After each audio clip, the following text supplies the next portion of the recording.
Ya, terima kasih. Kita di part 2. Ini adalah bentuk uh, teori Delcon of Experience atau kerucut pengalaman. Jadi salah satu gambaran yang paling banyak dijadikan acuan sebagai landasan teori penggunaan media dalam proses belajar. Jadi ada kenapa harus kita menggunakan media tuh? Alasannya apa? Nah, ini ada 11 bentuk alasan. Jadi yang semakin dia kerucut, maka semakin pengalaman atau pemerolehan belajar mereka pemahamannya semakin minim atau semakin kecil.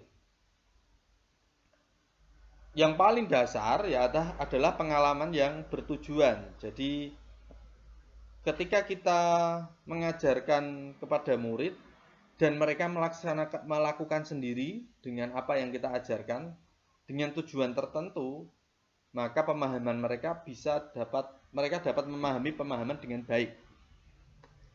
Selanjutnya pengalaman yang logis. Kita perintah mereka untuk mengerjakan sesuatu dengan tujuan tertentu, itu juga mereka akan memahaminya lebih banyak daripada mereka hanya membaca materi sendiri. Nah, pengalaman yang dramatisasi, yaitu mereka kita suruh untuk belajar kalam. Mereka kita suruh untuk memerankan Sunan Kudus ataupun memerankan ketika di rumah itu ngapain aja, ngomongnya apa saja, ketika di pasar itu ngomong apa saja. Nah, kita gali apa yang pengalaman yang atau dibuat drama istilahnya. Terus demonstrasi, setelah seumpama kita suruh mereka mereview kamarnya isinya apa. Setelah itu di kelas mereka suruh bercerita. Nah, itu demonstrasi.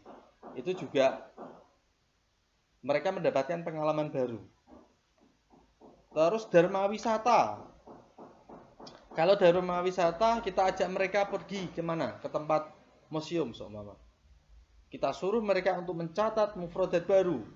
Nah, jadi mufradat apa saja yang ada di museum tolong dicatat. Nah, sambil wisata mereka mendapatkan pengalaman baru dan pembelajaran baru. Setelah itu pameran. Pameran seumpama kita suruh mereka untuk membuat apa, kerajinan apa. Setelah itu dari pihak sekolahan memamerkan apa saja yang sudah dibuat oleh peserta didiknya atau karya apa saja yang setelah dibuat di peserta didiknya nanti dipamerkan. Setelah itu mereka dapat pengetahuan dari televisi, film, rekaman audio, simbol visual ini gambar, dan simbol verbal. Simbol verbal itu hanya bacaan saja. Contohnya, saya kasih ke teman-teman ini hanya PPT saja tanpa ada visual saya, maka itu juga nanti juga dibaca, juga ya mungkin dibaca hanya beberapa persen dan pemahamannya juga pemahaman sendiri. Jadi itu yang paling kerucut, yang paling atas.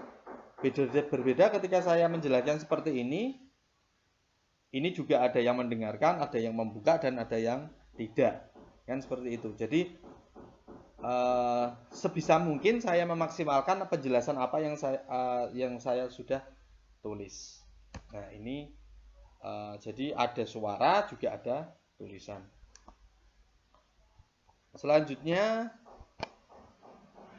jadi bisa disimpulkan bahwa kelebihan media pembelajaran atau kelebihan media belajar itu menarik indera dan menarik minat. Nah, jadi ketika kita menggunakan media belajar, maka indera dari murid dan minat dari murid juga akan fokus atau minatnya juga akan bertambah. Karena apa? Karena gabungan antara pandangan suara dan gerakan. Jadi tidak hanya mendengarkan saja tetapi juga melakukan. Nah, sedangkan menurut Lembaga Riset dan Penerbitan Komputer menyatakan bahwa orang yang hanya mampu mengingat 20% itu dari yang dilihat. Jadi kita bisa mengingat apa yang kita lihat itu hanya 20%. Contohnya Mas Labib tadi ketemu cewek cantik di jalan. Nah, dia hanya mengingat cewek cantik tadi, hanya diingatannya itu hanya 20%. Nah, selanjutnya 30% dari yang didengar. Jadi orang ketika kita diberi tahu oleh teman kita bercerita, itu kita hanya mampu mengingatnya sebesar 30%.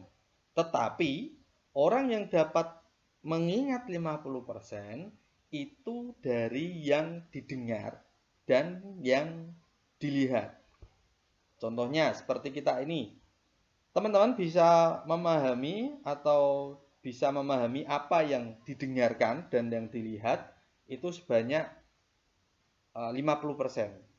Sedangkan 80% teman-teman bisa mengingat materi pembelajaran itu dari yang dilihat, didengarkan, dan dilakukan atau dikerjakan sekaligus. Jadi murid-murid itu bisa memahami 80% ketika mereka mendengarkan, satu, melihat, dan praktek. Nah, itu bisa 80%. Ketika kita mengajarkan mereka tentang kalam, tetapi kita tidak memberi kesempatan mereka untuk berbicara dengan bahasa Arab, ya itu paling hanya yang mana 20%. Itu kalau mereka hanya melihat, 30% dari yang didengar. Maksimal mereka memahami hanya 50%. Karena apa? Karena mereka tidak praktek. Berbeda ketika kita menyuruh mereka praktek, maka yang terjadi pemahaman adalah 80%. Nah, mungkin itu yang bisa saya sampaikan. Kalau kurang paham nanti bisa ditanyakan di forum.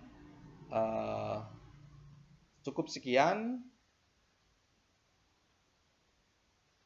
Wassalamualaikum warahmatullahi wabarakatuh.